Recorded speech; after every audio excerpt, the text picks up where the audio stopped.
Welkom terug. Sandra Skinner se debuutroman word beskryf as 'n kaalvuis fiktiewe verhaal wat elemente van ware gebeure bevat en lesers dwing om skokkende waarhede in die gesig te staar. Ek gesels nou met haar oor die boek Die skuld wat bloed betaal. Baie welkom hier by ons en goeiemôre, good morning. Ja, goeiemôre, baie dankie vir die geleentheid om te kan praat oor my boek. Ek waardeer dit. Sandra, ek wil graag begin met die eerste paragraaf en ek weet, jy weet mense sal nou dink, nou waarom, want daar's seker ander dele wat ook uitstaan, maar dit is vir my 'n goeie vertrekpunt want dit is vir my treffend, maar ook diepsinnig as jy mooi daar gaan dink. So ek gaan vir ons 'n stukkie voorlees. Goed.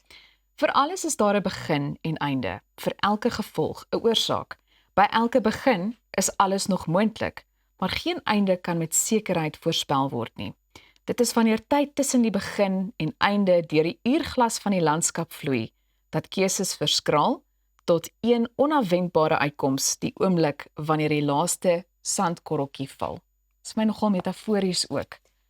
Definitief. Dit was die bedoeling. En jy sê vir my, ons het nou so 'n bietjie agter die skerms ook gesels, jy sê vir my jy dink die res het daar uitgevloei. So kom ons begin, sonder om nou die aap uit die mou te laat, wil ek hê jy moet vir ons sê, ek meen dit is die verhaal van Madeleine en Carools.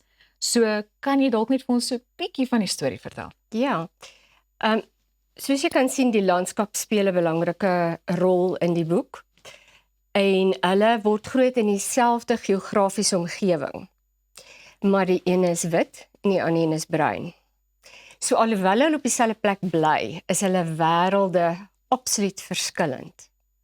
En in hierdie Kempsdrift waar hulle bly, is daar 'n geskiedenis van gesins- en geslagsgeweld. En altyd van hulle ervaar dit. En dan kruis hulle paaie. En wanneer hulle paaie kruis, dis waar die boek sy gang kry. So ons kyk na hoe hulle is as kinders en dan wanneer hulle volwassenes word, wat doen daai gebeure aan hulle? Hoe bepaal dit daai laaste korreltjie wat deur die uurglas val?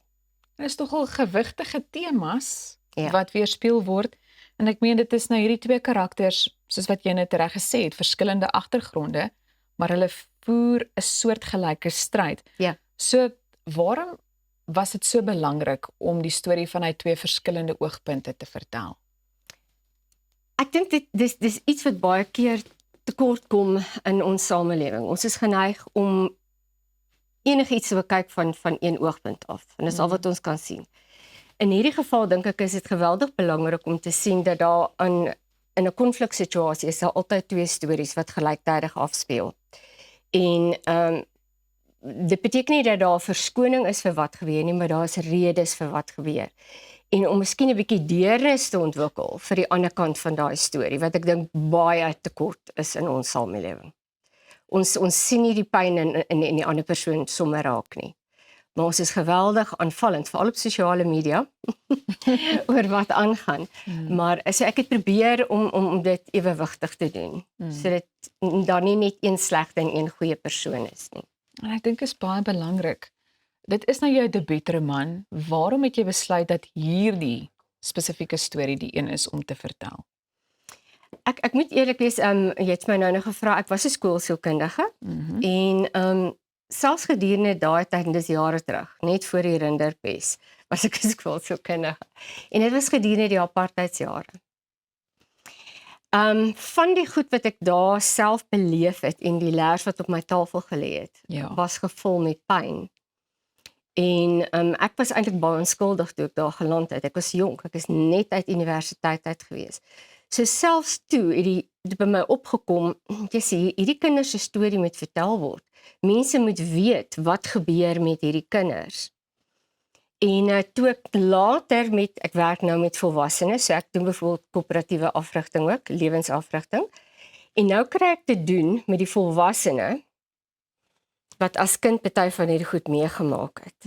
En toe daai twee goed bymekaar kom, en daar was een goeie dag wat ek met 'n kliënt gepraat het, wat my hart was stikkend val. Toe besluit ek, dis nou tyd.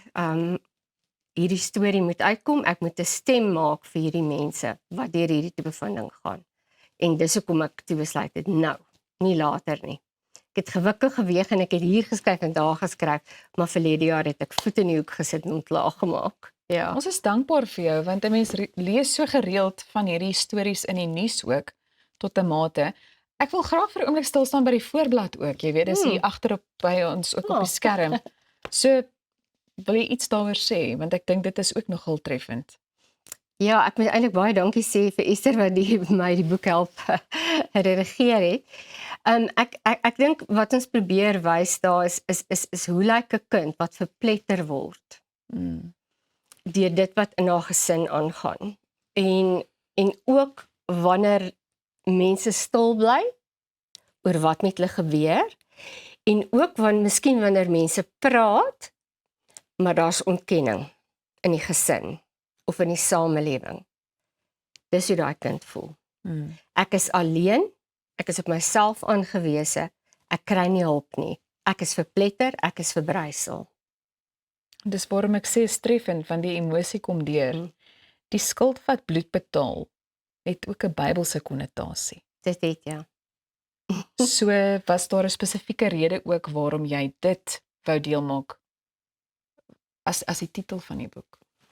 Ja, ek dink dit was belangrik en as jy deur die boek gaan sal jy sien oral is daar sulke stukkies Bybelse vlerksies wat deur dit gaan. In die Bybel en minimum ek het hierdie versie gehad, ek kan net nou aanhaal nie, maar daar's 'n versie wat basies in die Ou Testament wat sê jy weet jy kan jou bloedskuld betaal, jy kan deur bloed jou skuld betaal. So 'n slagoffer, né? In die Ou Testament het hulle 'n bees of 'n skaap of wat ook al geslag en dit is 'n slagoffer. So in 'n hoë mate probeer ek aandui dat kinders baie keer ons samelewing se slagoffers is. Maar ook die hele dinge rondom generatiewe trauma. En wat in een geslag nie verwerk word en hanteer word nie, spoel oor na die volgende geslag toe. So baie van ons betaal die skuld van ons bloed, van ons ma's, van ons oumas, van ons ouma grootjie. En my hoop met die boek is dat ergens stop dit. Dit moet stop. Mense moet hulp kry en families moenie ontkennend wees oor wat in daai gesin of familie gebeur nie. Want ek dink dis amper erger vir die mense met wie dit gebeur. Ek vertel jou, wat doen jy? Nee, nie in ons familie nie. Maar die realiteit is dat meeste kinders wat seksueel mishandel word, dis nie vreemdelinge nie. Dis nie die oom met die sweeties buite die skool nie. Dis iemand aan jou tafel sit. En dit raak vir my deesdae so 'n uitdaging om nie emosioneel te raak op hierdie program nie. So ons beweeg oor ook na die Karoo landskap toe, want ek dink dis werklik hierdie is 'n kwessie waaroor baie min mense gesels of waaroor mense te min gesels as gevolg van verskeie redes, maar die Karoo landskap voel self soos 'n karakter in hierdie roman en jy het nou vlugtig daarna verwys, maar miskien moet 'n mens dalk ook net 'n bietjie daarby stil staan. Ek dink die Karoo is daar vir twee redes. Die eerste rede is ek is mal oor die Karoo. Self. Ons het iets gemeen, ja. Ja, ek is baie gelukkig ons het 'n plaas in die Karoo. So ek is regtig baie lief daarvoor, maar ek dink ek wou 'n landskap skep wat verduidelik hoekom daar soveel hardheid in daai gemeenskap is. Hoekom hierdie mense so in interaksie met mekaar tree. So jy's heeltemal reg, die landskap is 'n medespeler.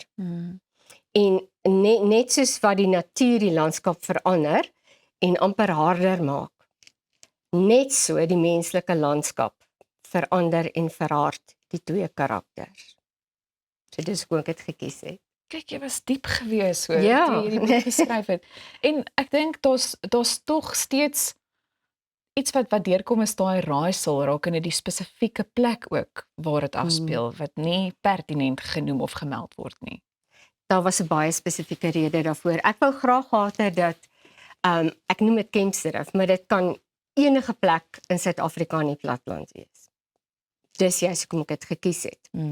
Die ander rede is ek dink die oomblik as jy dit koppel aan 'n spesifieke plek met die werk wat ek gedoen het, kan daar 'n moontlikheid wees dat mense stukkies van die verhaal herken en dan dink hulle, o jene, was dit nie dalk ek nie.